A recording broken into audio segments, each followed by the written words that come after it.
Recent గా September 15న సుమారుగా 60 అంతస్తుల బిల్డింగ్ సైజులో ఉండే ఒక పెద్ద ఆస్టరాయిడ్ అనేది భూమికి చాలా దగ్గరగా రాబోతోందని నాసా గుర్తించింది.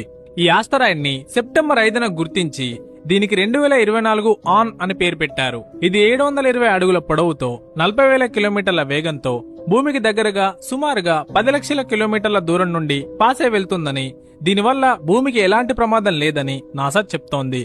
నాసా మన భూమికి 20 కోట్ల కిలోమీటర్ల దూరంలో ఉన్న అంతరిక్ష వస్తువులను నియర్ ఎర్త్ ఆబ్జెక్ట్స్ గా గుర్తించింది. భూమి నుండి 75 లక్షల కిలోమీటర్ల దూరంలో ఉండే ఆబ్జెక్ట్స్ ను ప్రమాదకరమైనవిగా గుర్తిస్తుంది. నాసా ఇప్పటి వరకు 28,000 ఆబ్జెక్ట్స్ ని వాటి పొజిషన్స్ మరియు ఆర్బిట్స్ తో సహా ట్రాక్ చేసింది. వాటిని asteroid terrestrial impact last alert system atlas తో ట్రాక్ చేస్తోంది. ఇది 4 టెలిస్కోప్ల సహాయంతో ప్రతి 24 గంటలకు ఒకసారి రాత్రి ఆకాశాన్ని నిరంతరం స్కాన్ చేస్తూనే ఉంటుంది. చిన్న చిన్న ఆస్టరాయిడ్లు మినహా ఇలాంటి పెద్ద ఆస్టరాయిడ్ల వల్ల రాబోయే 100 సంవత్సరాల వరకు భూమికి ఎలాంటి ప్రమాదం లేదని నాసా చెప్తోంది.